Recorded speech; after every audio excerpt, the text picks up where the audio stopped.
Good evening, everyone, or good afternoon, good early evening. It's nice to see you all here tonight. My name's Lynn McCormick. I'm the director of the State Arts Council for Rhode Island. Thank you for being here as we celebrate the life and work of Jeannine Chartier. Just want to start with a little bit of housekeeping. If anyone would like to have ASL interpretation during this event, if you could actually move down to the front, because we're going to have Amy sit and do her work there. So if you could make your way down to the front, that'd be great. Also just wanted to thank you all for being here. Sorry, I'm kind of looking around the room and seeing who's here. It's nice to see so many old faces and new faces. I want to start tonight with just some thank yous. Thank you to Rosemary Burns and Martha Laviere of Arts Equity Board. Their energy and engagement in putting together this evening's program has been amazing. And thank you so much to the rest of the Board of Arts Equity, for those of you that are here and those of you that are here in spirit. You're making all tonight's events possible. I want to do a quick shout out to the president and CEO of the Rhode Island Foundation, who's joined us for a little bit this evening, David Cicilline, who is a close and dear friend of Jeannine's, and they worked together for years while he was on the board of the organization way back when, and continues to carry the torch for this work. So thank you, David, for coming by. Thank you also to Michael Guy, who did a lot of work for tonight's event, joining the planning committee in the last few weeks and ensuring that Jeannine's spirit was here with us tonight through some beautiful slideshows and videos that he put together. Thank you to Christina Alderman from the RISD Museum. Without her, this event wouldn't be happening. She and Todd Trebor really came together to make sure that tonight happened in honor of Jeannine during Arts and Humanities Month. So I want to say thank you so much to Christina and the full staff of the RISD Museum for hosting us tonight, but particularly to Christina, who just has gone above and beyond to make this happen. So thank you. She's back there. And to Todd for his incredible leadership and love of Jeannine that brought us all together to honor Jeannine's work and legacy. And of course, yes, and Todd leads our access work at the state agency and has just taken that role on this year. And has just done a tremendous job centering equity and arts and access at RISCA on a daily basis. So thank you for that, Todd. And the rest of the RISCA staff that's also here tonight supporting the event. I also just want to take a second because I just want to say thank you to Randy Rosenbaum, who performed this job for 26 years and was a close and dear friend of Jeannine's, and partnered with Arts Equity and Very Special Arts Rhode Island for that entire time. Sherry Brown, and I think I see Christina DiChiara here, the former staff of the agency, Maggie Anderson, everyone has contributed to keeping the arts alive in state government, and just thank you for that. And one more thank you. To Conor, Moynihan, and the full panel that is going to be part of tonight's discussion. They've just done a tremendous job making sure that this conversation is in tribute to Jeannine and in her spirit. So thank you all. They're all down here. A couple more housekeeping things. At the conclusion of the panel discussion, I will get up and close things out. And when I ask you to leave the room, please get up and proceed out of the room and upstairs to the party. We have another event that's happening here at 6:30, so there'll be plenty of time to speak to each other and talk out in the foyer. You'll have to wait for the elevator or maybe take the escalator upstairs. So if you could promptly just rise from your seat and move out of the auditorium, we would really appreciate it. There'll be lots of time for lots of fun and chatter afterwards. The panel discussion is also being recorded, so I just want to let you know that. If you have questions, they'll be recorded as part of that discussion. My final thoughts just here are, one other housekeeping thing, we're collecting reflections for the evening. Tina Kane, the state poet, is going to be writing a cento poem or a cento poem that includes your reflections, and there's some directions on the back of your program how to actually get that as on Google Docs, but there's also some hard copies that you can pick up on your way out. So please fill that out and send it to us either tonight or tomorrow. Okay. October is Arts and Humanities Month, and this year, RISCA chose the theme of collective responsibility. This theme is part of our strategic plan, but it's also in honor of Jeannine. It's really drawn directly from the work that she did and her legacy in Rhode Island, and the commitment that she made to so many people and to so many different causes around access and equity in the arts. The very special arts program and then arts equity was really the key organization that fed the souls and changed the lives of so many young people and adults in the state. And so we're just so thrilled that she did that work. And tonight we want to put the question in your mind, what is to all of us in this room, what is our responsibility in carrying this work forward? There are lots of wonderful new organizations popping up. There are new leaders in town. How do we, as the elders of this work, many of you in this room, continue the work through the young people that have taken on the cause? So hopefully this event will allow you all to meet each other, and RISCA will continue to move forward with some convening and thinking with all of you. So we're going to experience three things tonight, and it all reflects Jeannine's brilliance, tenacity, and passion to level the playing field for equity in Rhode Island. There'll be the panel discussion, and there will be a party upstairs with snacks. But instead of me standing here and talking about Jeannine, we thought that it would be best for her to speak for herself tonight. So we have a recording of Jeannine accepting her Pell Award just a few years ago, and the panel discussion is going to start right after that. So without further ado, Jeannine Chartier.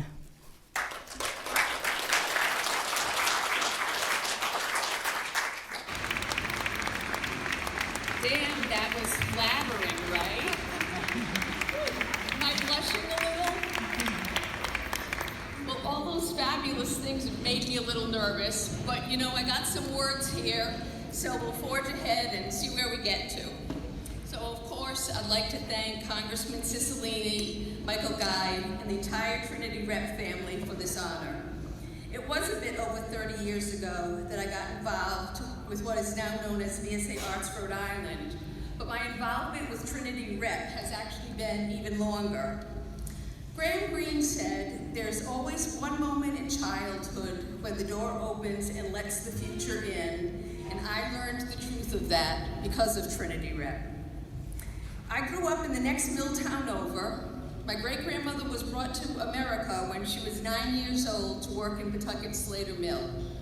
Several generations of factory workers later, and it's the early 1950s, Rhode Island is in the grip of the polio epidemic. Each summer, polio came like the plague. Public pools were closed, theaters warned people not to sit too close to one another, people started refusing to shake each other's hands. 55,000 cases were reported in 1 year in Rhode Island. Thousands were paralyzed and forced to use iron lungs. The public was horribly and understandably frightened by polio. There was no prevention, no cure, and there was nothing a parent could do to protect their family. Mom and Dad were thrown into this terrifying world when I was diagnosed at 3 months old.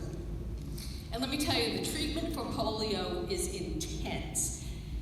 Feel free to think of Dr. Frankenstein working on you here. I had bones sawed out of one place, moved to another. Muscles were transplanted and screwed in where they didn't belong.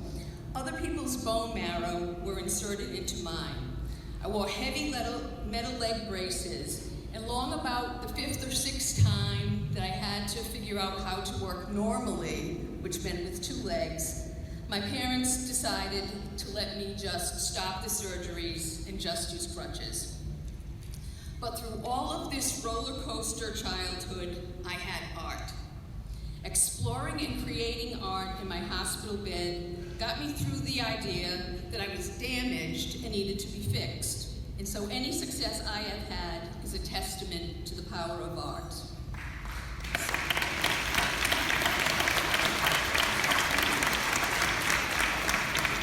So the door, Grand Green's door.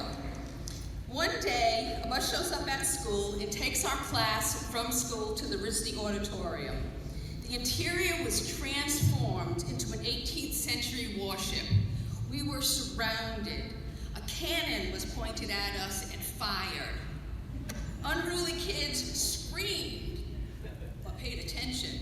Sailors climbed all around the audience. Trapdoors flew open. Water splashed.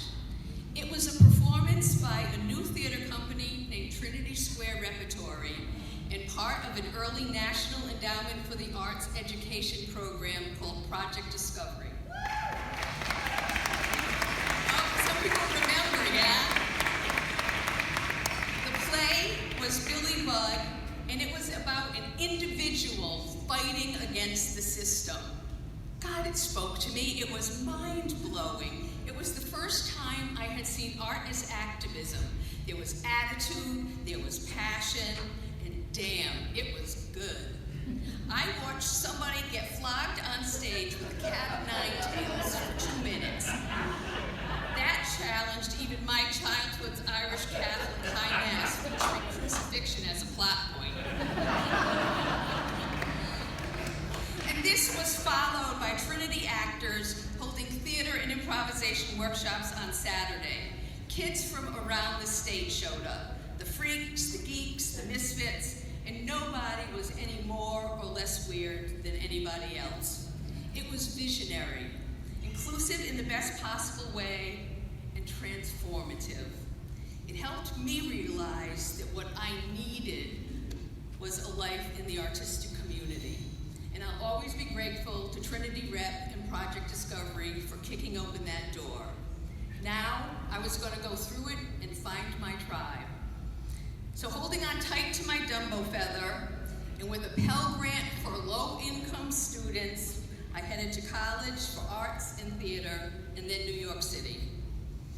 Things were, of course, difficult, but I wasn't going back. Sure, I had been bullied as a child, but now I discovered something else, that I was living in a world that deliberately made being a woman with a disability a stigma. At that time, the art world loved white male minimalism, but not an artist like Frida Kahlo, whose work addressed her identity and inspired me. In the performance world, a lot of roles were wrapped up in assumptions about disability and metaphors based on disability were certainly welcome as plot points, but performers with disabilities actually were not.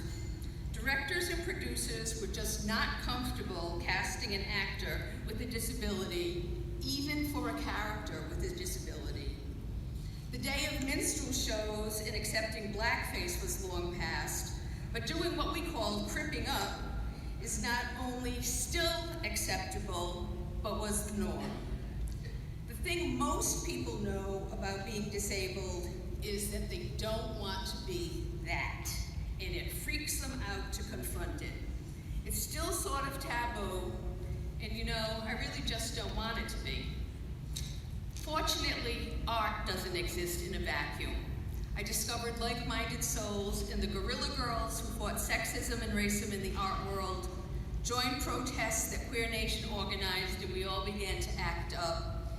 And at the Capitol crawl, over 60 activists abandoned their wheelchairs and crutches, crawled up the 83 stone steps to the U.S. Capitol building, and forced the legislature to pass the Americans with Disabilities.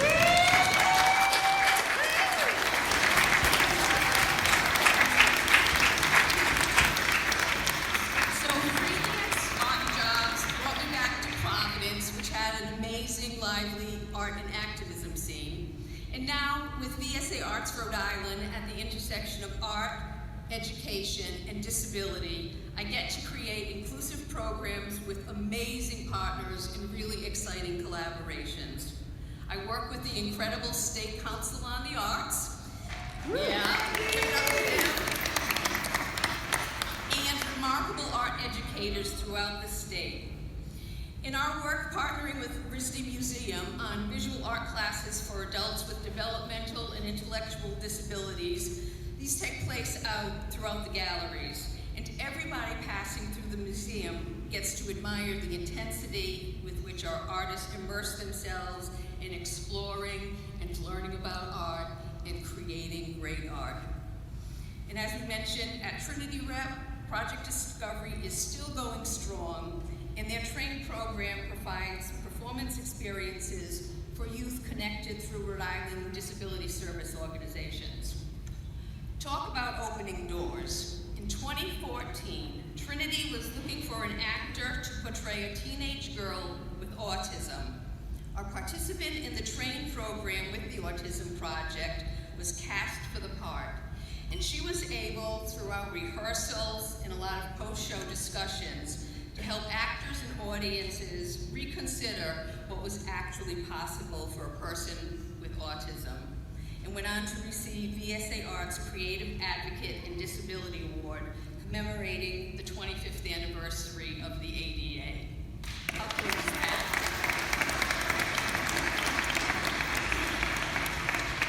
But, and here's what Michael referenced, it wouldn't really be me without a little finger wagging.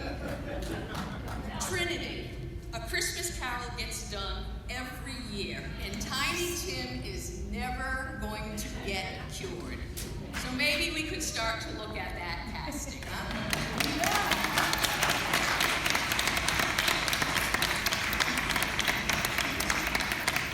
But please, go beyond these cultural anchors. Check out Gear Productions in South County that creates positive performance opportunities for people of all ages and abilities. Go to some events at the Southside Cultural Center, which is Trinity's old home on Broad Street. They have great things with the Rhode Island Black storytellers there. Or, you know, maybe find that surprising strange attractor and see what they're up to next. And don't rely on an art critic to tell you that outsider art is powerful. Here, we don't label our artists as out or in. Come to the Sherlock show VSA Arts has in March with Riska at the Atrium Gallery. The artwork there presents a rich and diverse backdrop that reveals that what defines these artists is not your preconceived notions of disability, but their passion for creating art. Or come to Pawtucket and I'll take you over to Flying Shuttles, which does the most amazing visual artwork and textile work still happening in Pawtucket in our state. Rhode Island's smaller organizations are what makes the arts in our state strong and vibrant, diverse and accessible. So your support, especially of artists who are often thought of as disadvantaged rather than creators, is important. There are many doors that might open for all of us. And I know that when it comes to equality related to disability, gender, race, or sexuality, the battles seem endless and the victories really kind of small and far between. But really, I am buoyed by the amazing things that happen when Michelle creates a work of art to hang on the wall at RISD Museum, and Graciela rolls to the front of the auditorium to read her poetry, and Jim takes up the baton to conduct the music class. These are the bright lights that mark the path for me. I know how lucky I am, and I greatly, greatly appreciate the honor given to me tonight. But the truth is, rather than see myself as a leader, I see that quite often I just get pissed off at the status quo, get stubborn, and work to align myself with others who are also upset so we can tackle our challenges and do this work together.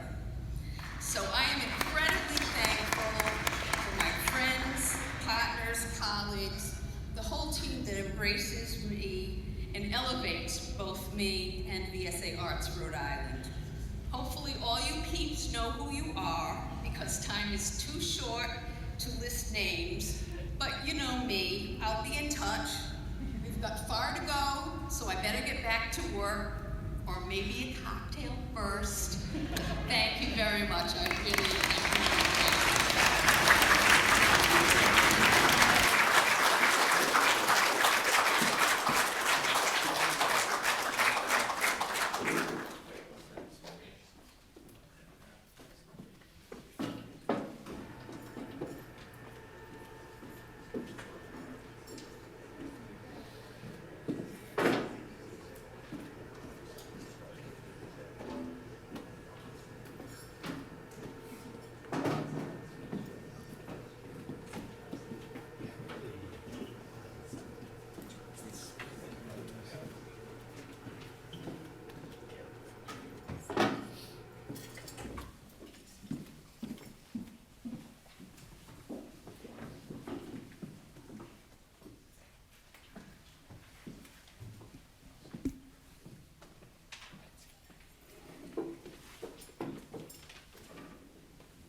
Can you hear me? Okay. Good evening, everyone. My name's Conor Moynihan. I'm the assistant curator of prints, drawings, and photographs here at the RISD Museum, and it's my honor to be a part of this. I first met Jeannine when I was working on an exhibition, Variants, Making, Unmaking, and Remaking Disability in 2020, and I met her in 2021. And it was this really wonderful experience that I brought her up to the study room, we pulled out some of the works, and we just had like a 2-hour conversation, talking about the work, but also the need to sort of think about disability, disability history, and disability in the arts. And she connected me to so many people, including some of the people who are up here today. So it's really an honor to be a part of this conversation and sort of recognizing her. And I want to introduce the panelists to you. So in the middle, we have Charles G. Baldwin. He, in addition to being an educator, illustrator, theater designer, and puppeteer, Charles has served on the as the program officer for cultural equity access initiatives at the Mass Cultural Council, since 2016. To my left is Dominic Quagliozzi, with a focus in drawing, painting, and performance. Dominic uses his practice to deconstruct his lived experience with chronic illness and disability to explore social relationships and the domestication of illness. And lastly, to my far left is Casey Weibust. Casey is an art director, educator, and artist in the Rhode Island community, is currently the art director at Out of the Box Studio and Gallery in Jamestown, and has worked supporting artists with developmental disabilities for 8 years. And a little bit for how today's going to be organized, because we are a little bit short on time. I'm going to have a few sort of planned questions. We're going to have some conversation. And rather than a Q&A here, I hope we can take that conversation and those questions up into the reception that follows. But my first question is really responding to what we just heard in Jeannine's video. And Jeannine mentioned that when she faced obstacles of the status quo, she gets stubborn and aligns herself with people who are also angry. So my first question to the panelists, as individuals or members of organizations, what does aligned and collective action mean for your work? And how do you involve the public in that project? And Casey, would you like to start? Yes. Hi, everybody. Making sure my microphone works. I just want to say, first off, that I'm just really honored to be here, and it's so awesome to see so many familiar faces in the audience and some new faces in the audience that I hope to connect with later. I was very fortunate to meet Jeannine about 8 years ago when I first started working at Out of the Box. Many of the artists that we work with were able to participate in the programs that VSA had to offer at the museum, and also we had some shows at the Atrium Theater. And just meeting Jeannine, she was always just had such great creative energy, and definitely has been inspiring for the work that I do. I think for me, aligned collective action starts really in your own community where you are comfortable, where you trust people or people trust you. I don't think, for me personally, I think everyone advocates in their own way. And Jamestown, where Out of the Box is located, is a very small community, but it's filled with tons of artists and art enthusiasts, and it's a great, place for people to really get to know each other. And I think, again, just starting where you know people and trust people. And like I said, everyone has their own way of advocating. My way of advocating is really just connecting people, helping people to build confidence to be able to advocate for themselves, and also providing resources and an environment for people to be able to, advocate and be part of the community. An example of this is actually one of the artists that creates some work at Out of the Box and consigns with us is Nick Chapin. He's actually in the audience tonight. Nick, you want to raise your hand? So Nick is this perfect example of the connections that it's so important to make. Nick wanted to start doing ceramics about 2 years ago, and he came to us and was kind of asking if we could help him get involved somewhere doing ceramics. So we connected him with the Jamestown Art Center, who we have a great relationship with. But it's really come full circle where Nick actually connects artists to us now, and they come specifically to Out of the Box to see Nick and see his ceramics, and so it's just been really cool to see that that connection working. And Nick is also actually on the education committee at the Jamestown Art Center as well. So just that one small connection has led to a lot more bigger connections. Nick is also was also hired to be in the Looms, manage the Looms and Libraries project. That, if you're unfamiliar, it was a project funded through RISCA. There are projects, grants for organizations, and we hired 6 artists from Out of the Box to manage the project. Lisa is also in the audience, and she was one of those artists as well. And basically, we set up looms in 6 different libraries around the state, and anyone from the community. I think we had 443 people that participated in the project, and it was all ages, from ages 2 to I think like 92 is the number. So it was like all inclusive, and we really set up the artists who were managing their projects to be in their own community so that they could really, again, make those smaller connections in a place that they live in, that they're comfortable. And so one of the artists who actually isn't here tonight, he is a knitter, and he was managing the loom at the Langworthy Library, and he actually made this connection with the librarian there because they was talking about knitting, and she told him about a knitting circle that happened at the library that he could start coming to, and the plan is for him to start going to that knitting circle, and so he'll continue to make connections there that he wouldn't have normally had. And so again, I think it's important to just think about the way that you advocate. Everyone's going to do it differently, and again, my way is of connecting people and helping people to build confidence, introducing people. My advice would be maybe to introduce yourselves to Nick and Lisa tonight and start making those connections, and I think that's, in my opinion, a great place to start this work. Thanks, Casey.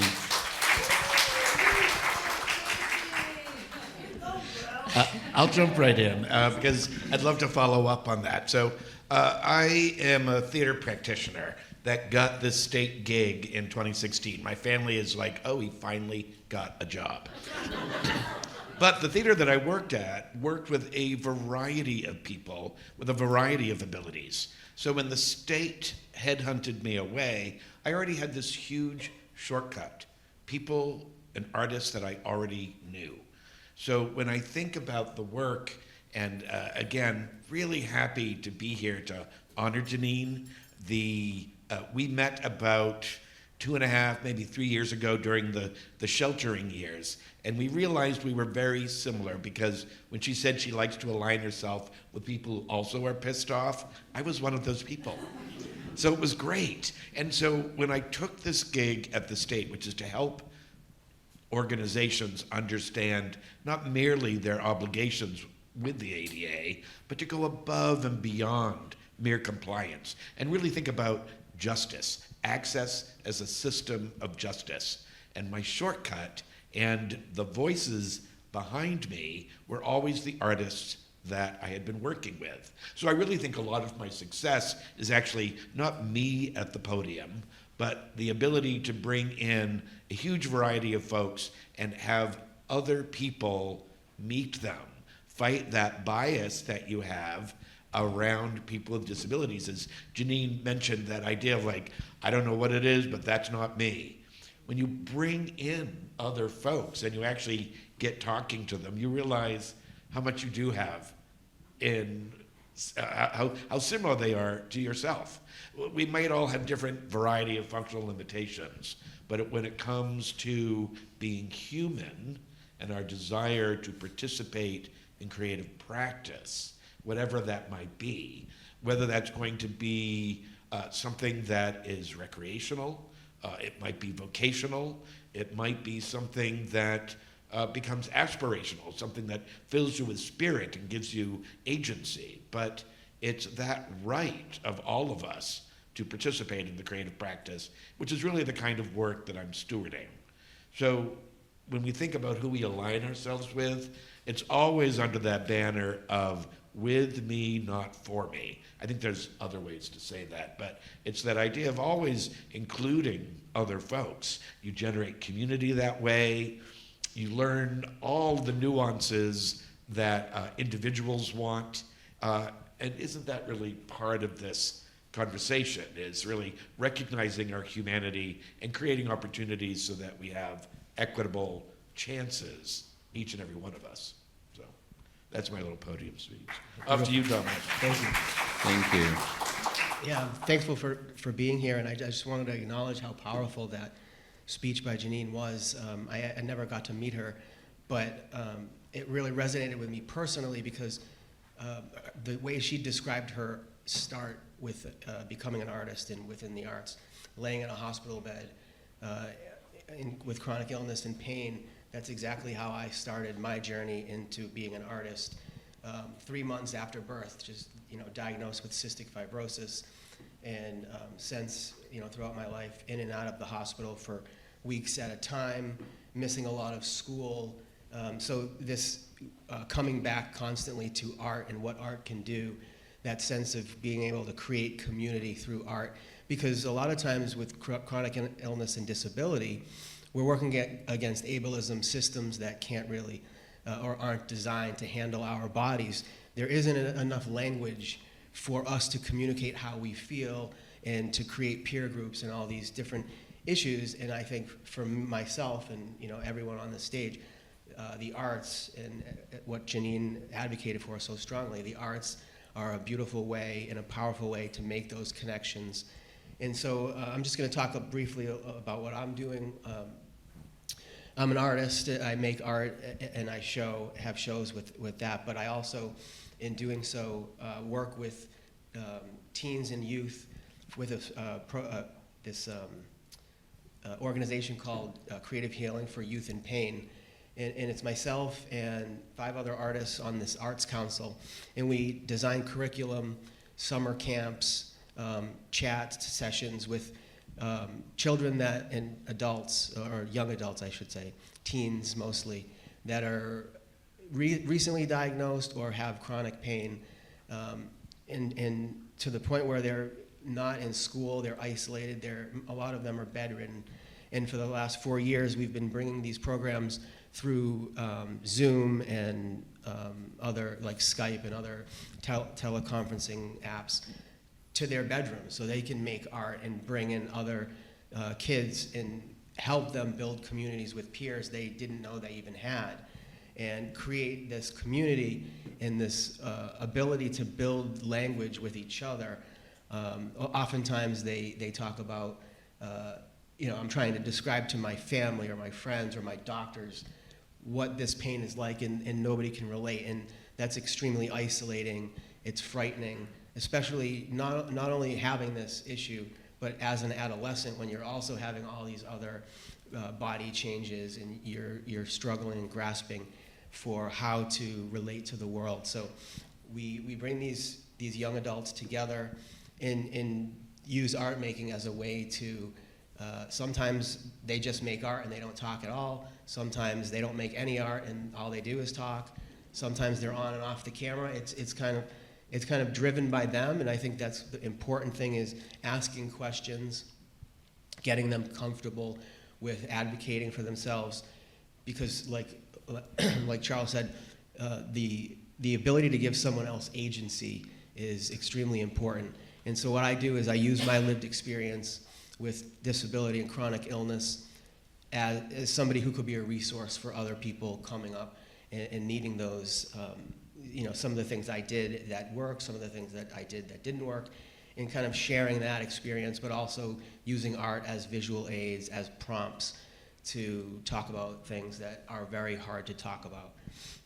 And so, yeah, it's something that is very important to me, and I think we all have that aspect of our journey that we give back like that. You know, it's interesting. We've each mentioned the development of community, and I think that's really key when we're thinking about this notion of what disables us. There's the American myth of individualism, which I think really needs to be rewritten and be thought of as, rather than independence, to really recognize our interdependence. It's necessary for us to be connected. That's where our power comes from. Thank you. I love the word interdependence, and I was thinking about that too with all the things that you said. And really I loved what you all talked about, and thinking about collective action is really sort of coming from community, and community as a very active process, something that's constantly being forged and reforged, and there's people that have brought you up and you're helping bring others up. I think that's so inspiring to think about that with collective action. For my next question, I wanted to really think about reflecting on that Jeannine was such an advocate for so many decades and such an important figure in this type of work. And despite all of the work that she's done, we know that there's so much work that still needs to be done. And sort of in the spirit of both recognizing the work that's been achieved, but also that finger-wagging spirit that Jeannine was known for, I really would wonder if each of you can sort of comment on something within access justice that you're really inspired to have witnessed or been a part of in your professions or in your lives, but also what's next? Like, what do we still need to do? What should we be working on? And whoever wants to jump in first. Just a small little question. Just a tiny one that we can pick up over dinner too. Well, and I would say that would be a great thing to pick up over dinner.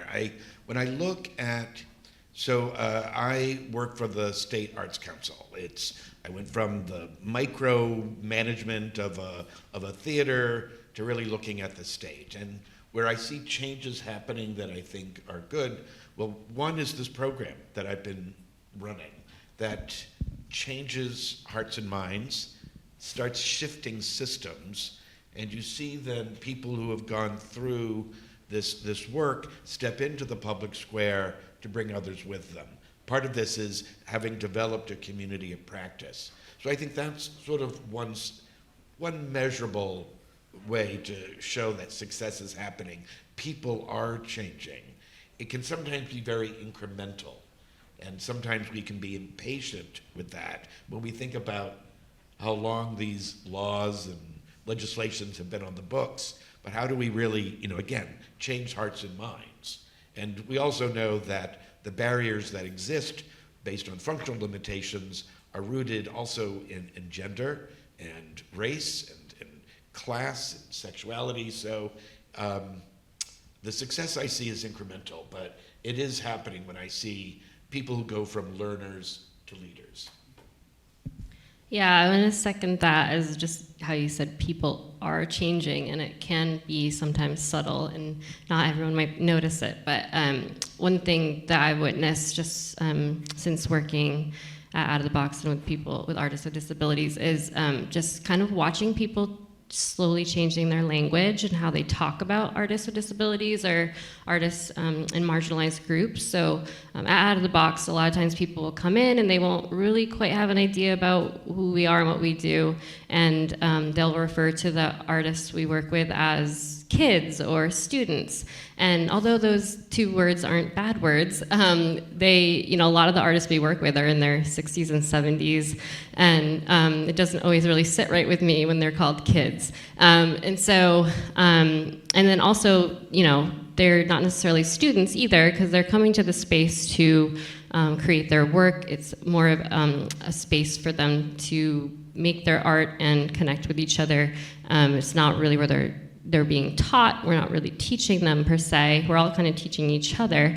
But I have noticed just by modeling the correct language, not necessarily like correcting people on the spot and saying, no, don't say that, but more just kind of like the way that we speak the language. I've noticed that people have come back later, and I've noticed that their language has changed, where they're actually referring to the artists as artists instead of kids or students. And so I think for me that's been a great thing that I've witnessed. And also just like all the organizations that we are associated with, we're so grateful to have Rhode Island is such a wonderful arts community. The Jamestown Art Center, South County Art Association, Connecticut Island Art Association, Newport Art Museum, to say a few. The Jamestown Art Center is always reaching out to us to, ask about how they can make their organization and space more accessible and inclusive. We've helped them to write grants to get chairs, stools with backings, and tables that wheelchairs can fit under, paintbrushes that have handles on them. Also, the South County Art Association is working really hard to make their building, which is a historic building, so it's been a little bit of a challenge, but to make it more ADA compliant, and so that people can have access to their space. And then the Newport Art Museum has like a mini exhibition at the Coleman Center, which is really cool, that is for emerging artists, and a lot of artists with disabilities have shown there. And so it's just like a really great opportunity for people who wouldn't normally maybe have access to show at a museum, just kind of get in the door. And then the Connecticut Island Art Association has had honorary board members from artists from Out of the Box, which is awesome. I think like the work that's next is, I think the organizations, a lot of them are, other than the ones I mentioned, are probably doing this already, but just to continue to think about, like, don't ever stop thinking about how can we be more inclusive, how can we be more accessible. And I think artists should be on, artists with disabilities, artists in marginalized groups should be on boards and committees. Like I said, Nick's on the education committee at the Jamestown Art Center, and he has such a voice. And I think they should be at events. I think they should be at all the classes, the parties. And I think one quote, I don't remember if it's from that video, but that Jeannine said is that she loves a good party, but she just wants everyone to be able to go to that party. And I think that's a really great place and mission to go next.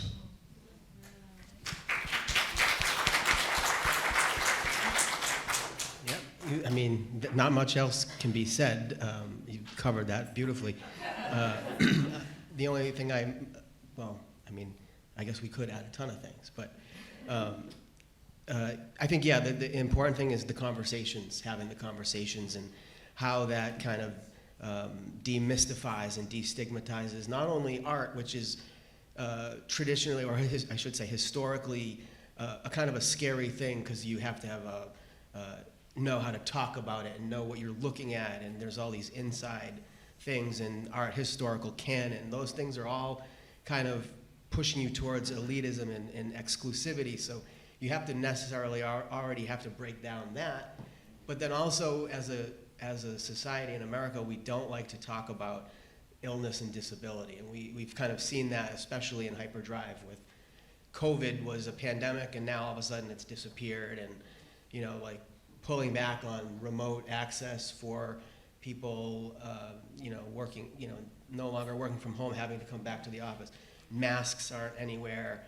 I'm not wearing one either, so I'm a little guilty of that today. But, so we're kind of constantly fighting against, I guess maybe our better judgments of just sharing more and being more open about these conversations.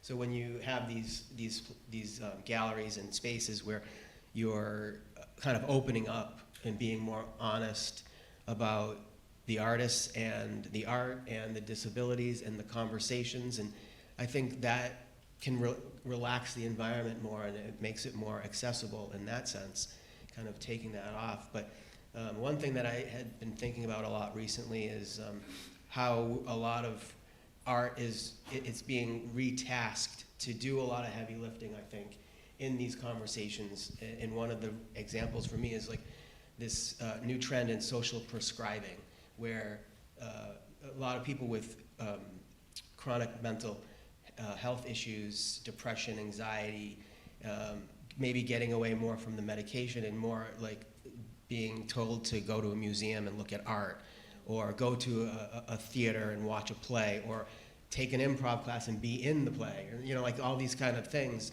And so I think that's also an important aspect to keep in mind, being more open and friendly to invite people in to make art, which, you know, you have a beautiful example from Casey, but also, you know, seeing who else you can reach and keep pushing and keep reaching people is important, I think. You know, and yeah, please.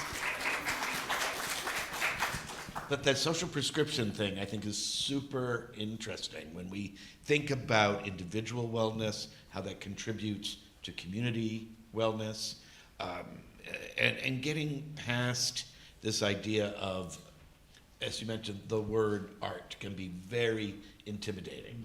We think of sculptures and paintings and ballet.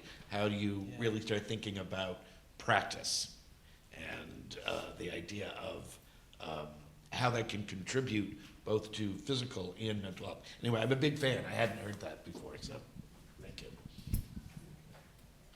Yeah, that was a new word for me too. Yeah. I guess that. Learning every day.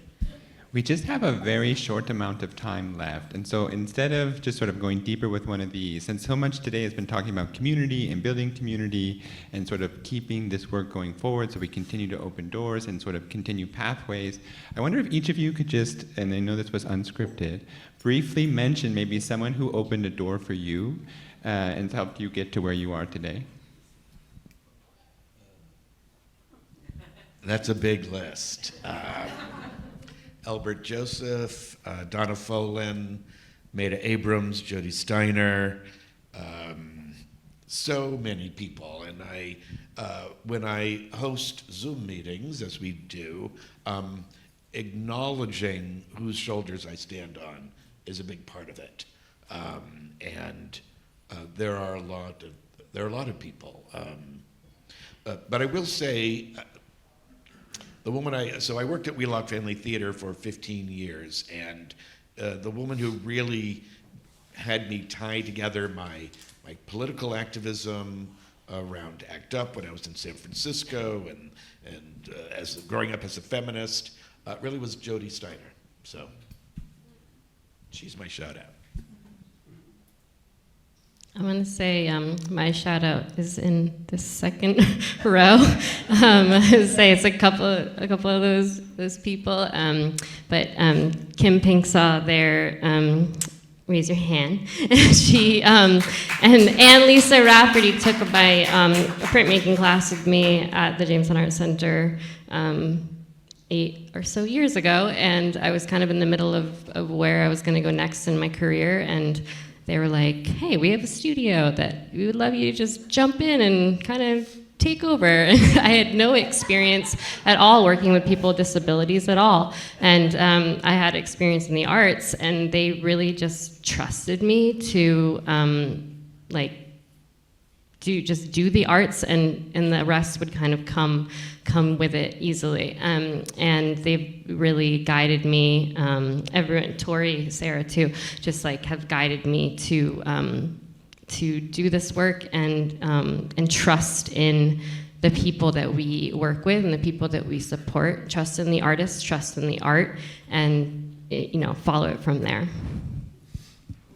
Yeah. I think for me, obviously, like they mentioned, there's so many along the way.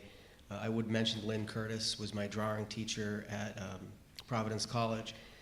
She was the first person that actually kind of treated me like an artist, and that my ideas were valid and that I could do something with art. Ted Meyer is a person I work with a lot. With the arts and med overlap, we've done a lot of speaking engagements together throughout the years, and he's kind of on the forefront of doing collaborative shows at medical schools with artists that make work about the current topic of the medical students. And so they get a gallery show, they get an artist talk, and that's an amazing program. That's at USC in Los Angeles. And you know, did you do this for a shout out? But I don't know who. But Conor, he curated me in Tiberians last year at the museum here. So thank you for that. No, I did not do it for a call out, but thank you. I wasn't expecting that. And I'll answer that question too. So I'll just say that when I was in undergrad, I was coming out. I was struggling with what I wanted to do, and Whitney Huber was a professor of mine who really sort of championed me to understand, to do what I wanted to do. And then when I was also later, another professor, Cindy Wu, was, I was going through a medical crisis while I was taking her class, and she really entered me into the field of academic disability studies, which really was a pathway for me to really think about this and understand my own experiences through that and sort of build community through that. So those are people that I sort of helped me get to where I am. But I believe we are at time, so thank you all so much. I want to thank my panelists for sharing their thoughts. And I hope we continue the conversation upstairs. Thank you. Thanks, everybody. Thanks.